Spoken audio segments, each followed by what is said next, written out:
पाकिस्तान और भारत के माबैन जंगी हालात बनने के बाद अवामी हलकों में एक ही सवाल जेर गर्दिश है कि क्या दोनों ममालिक के माबैन जंग की सूरत में पाकिस्तान अपने एटमी हथियार इस्तेमाल करेगा या जंग रिवायती हथियारों के साथ ही लड़ी जाएगी। वहीं ये सवाल भी सामने आ रहा है कि पाकिस्तान किन हालात में भारत के खिलाफ अपने एटमी हथियार इस्तेमाल करेगा। मुबस्सरीन के मुताबिक मुल्क की सलामती और बका से मुंसलिक पाकिस्तान की न्यूक्लियर डॉक्ट्राइन फुल स्पेक्ट्रम डेटर्रेंस के तहत पाकिस्तान का न्यूक्लियर प्रोग्राम 3 नकात पर मुश्तमिल है, यानी इनमें से किसी एक सूरत के सामने आते ही पाकिस्तान एटमी हथियार इस्तेमाल करने में आजाद होगा। मुबस्सरीन के मुताबिक अगर भारतीय फौज आजाद कश्मीर समेत पाकिस्तानी सरजमीन के किसी एक काबिल जिक्र हिस्से पर कब्जा कर लेती है तो पाकिस्तान अपने टैक्टिकल न्यूक्लियर हथियार इस्तेमाल करेगा। दोम अगर कराची, लाहौर या किसी और आम शहर की दहलीज तक भारतीय फौज दाखिल होती है तो पाकिस्तान एटमी हथियार इस्तेमाल करेगा। इस तरह अगर भारत पाकिस्तान की तरफ बहने वाले दरियाओं का बहाव रोकता है या इनका रुख मोड़ता है तब भी पाकिस्तान की जानिब से एटमी हथियार इस्तेमाल किए जाएंगे। तज्जियाकारों के मुताबिक ये पाकिस्तान की मुसल्लमा न्यूक्लियर डॉक्ट्राइन है क्योंकि ये तीनों अवामिल पाकिस्तान की बका से जुड़े हैं। इन तीनों भारतीय इक़दामात के नतीजे में पाकिस्तानी वजूद खतरे में पड़ सकता है। यही वजह है कि पाकिस्तान ने तमाम तर आलमी दबाव के बावजूद नो फर्स्ट स्ट्राइक एग्रीमेंट पर अब तक दस्तखत करने से इनकार किया है और इसके नतीजे में पाकिस्तान अपने एटमी हथियारों के इस्तेमाल में पहल करने का हक रखता है। रोजनामा उम्मत की एक रिपोर्ट के मुताबिक मारूफ दिफाई तज्जिया निगार आसिफ हारून राजा कहते हैं कि दुनिया की तारीख में एटम बम सिर्फ एक बार जापान के शहरों हिरोशिमा और नागासाकी पर इस्तेमाल किए गए। इसके बाद जिस मुल्क ने भी एटम बम बनाया कभी इस्तेमाल नहीं किया।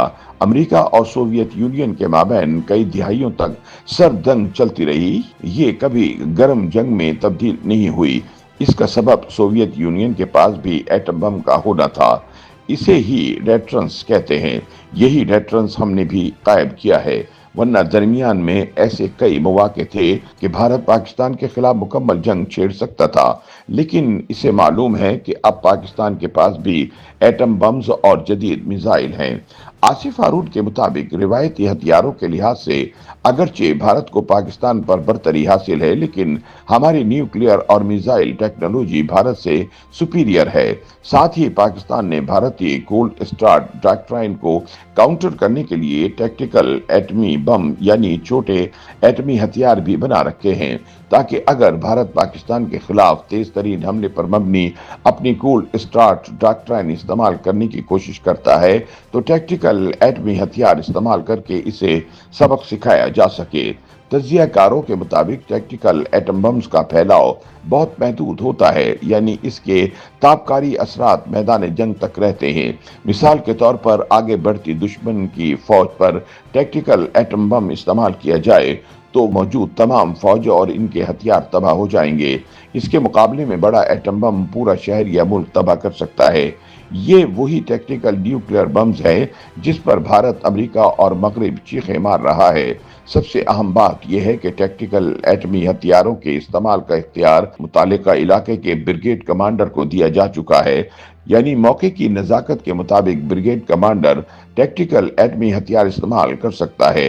इसे इस हवाले से आला कमांड से इजाजत लेने की जरूरत नहीं होगी। मुबस्सरीन के मुताबिक भारतीय फौज की बदलती हुई जंगी हिकमत अमली के बाद पाकिस्तान ने अपनी कम अज कम डेटरेंस डॉक्ट्राइन की जगह फुल स्पेक्ट्रम डेटरेंस डॉक्ट्राइन इख्तियार की है।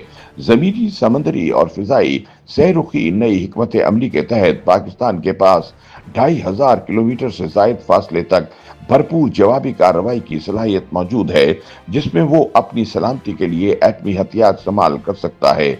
अगर इसका थोड़ा तफसीली जायजा लिया जाए तो पाकिस्तान का फुल स्पेक्ट्रम डेटरेंस एक ऐसी हिकमत अमली है जिसका मकसद दुश्मन को रोकने के साथ स्ट्रेटेजिक, ऑपरेशनल और टैक्टिकल सलाहियतों समेत न्यूक्लियर हथियारों की मुकम्मल रेंज रखते हुए एक काबिल एतमाद दिफाई पोजीशन को बरकरार रखना है। तज्जिया कारों के मुताबिक इस हिकमत अमली को रिवायती और जोहरी हमलों समेत मुख्तलिफ खतरात से निपटने के लिए डिजाइन किया गया है।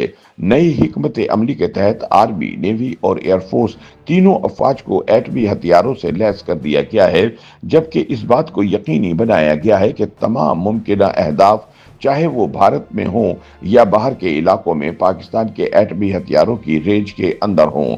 इस बारे में ब्रिगेडियर रिटायर्ड आसिफ हारून राजा कहते हैं कि फुल स्पेक्ट्रम डेटरेंस के तहत पाकिस्तान के क्रूज मिसाइल जमीन, फजा और समंदर से एटमी हमला करने की सलाहियत रखते हैं। इन क्रूज मिसाइलों के जरिए पाकिस्तान भारत को बैक वक्त इन तीनों सतहों से निशाना बना सकता है।